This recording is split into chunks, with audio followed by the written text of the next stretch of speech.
motor. Jadi sebetulnya cukup menjadi beriman pasti baik. Jadi kita itu diminta beriman, diminta jadi muslim supaya jadi orang baik. Kita silahkan berikhtiar dengan meningkatkan takwa. Takwa disebutkan sebanyak 240 kali dalam Al-Quran. Ada takwa yang sifatnya menguatkan rohani kita.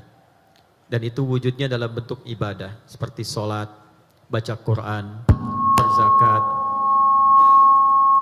berpuasa. Itu bagian dari desain takwa untuk menguatkan rohani kita.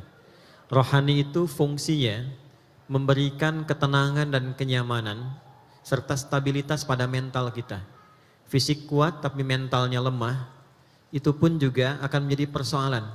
Tidak sedikit orang yang karena gelisah memutuskan bahkan untuk mengakhiri hidupnya, membuat pekerjaan semakin tidak nyaman.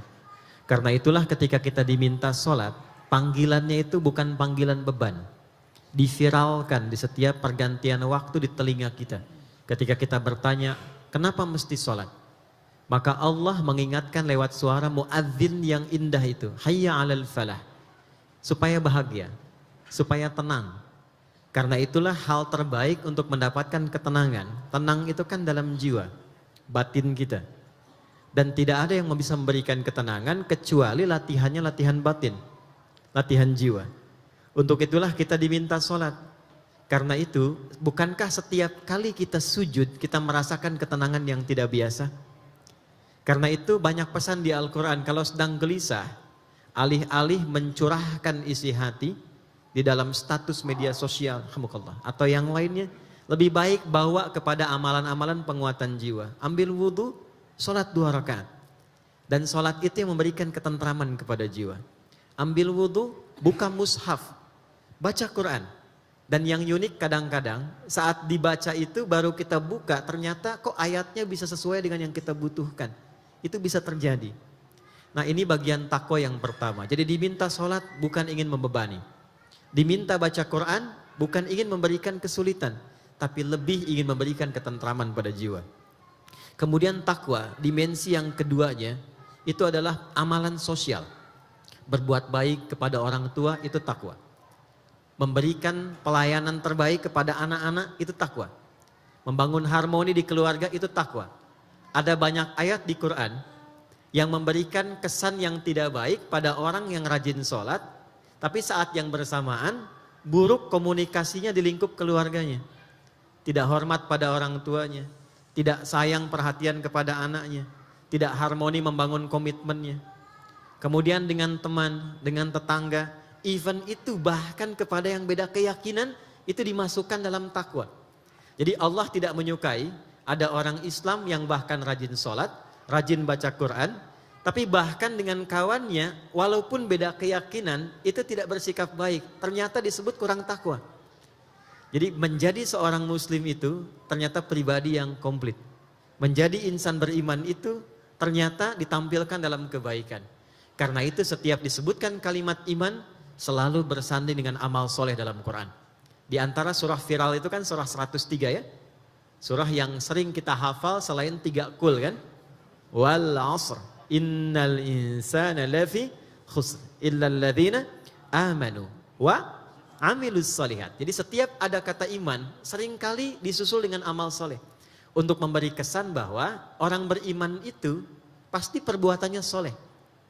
Soleh itu kebaikan yang didorong oleh keyakinan iman.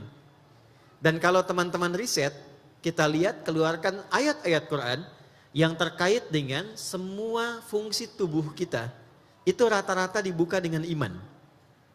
Kita ingin bicara misalnya tentang mata. Itu imannya dulu baru matanya. Quran surah Cahaya, surah 24. Ayat 30 untuk laki-laki, 31 untuk perempuan. Kullil mu'minin, Muhammad kata Allah SAW, viralkan kepada setiap insan yang beriman. Jika memang merasa beriman, yaghuddu min absarihim, iman itu akan mengeluarkan cahaya, membimbing matanya untuk melihat yang baik saja. Ayat 31-nya untuk perempuan. Wa kullil mu'minati yaghuddna min absarihinna.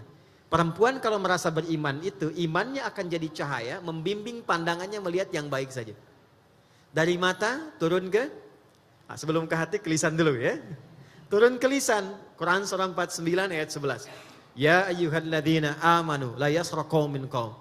Hei orang yang telah mengatakan beriman. Kalau benar memang beriman, lisannya pasti berkata yang baik. Tidak akan keluar celaan, makian, cacian yang tidak menempat, kata-kata yang kotor. Jadi sebetulnya cukup menjadi beriman pasti baik. Jadi kita itu diminta beriman, diminta jadi muslim supaya jadi orang baik. Karena itu nanti ada ayat-ayat, tadi saya baru ngaji di Tanah Kusir. Ada ayat yang pendek tapi dalam sekali. Di An-Naba ayat 4-5 Allah katakan begini. Kalla saya'lamun.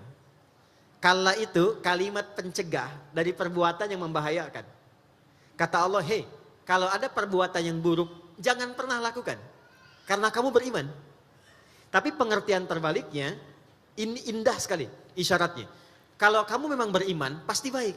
Jadi kalau kamu mengerjakan yang begini, kamu sebetulnya beriman atau tidak? Nah ini teman-teman sekalian, memulai pertemuan kita, pagi menuju siang ini, kita mesti bertanya pada diri kita, apakah betul kita sudah menjadi beriman yang sejati sampai dengan hari ini?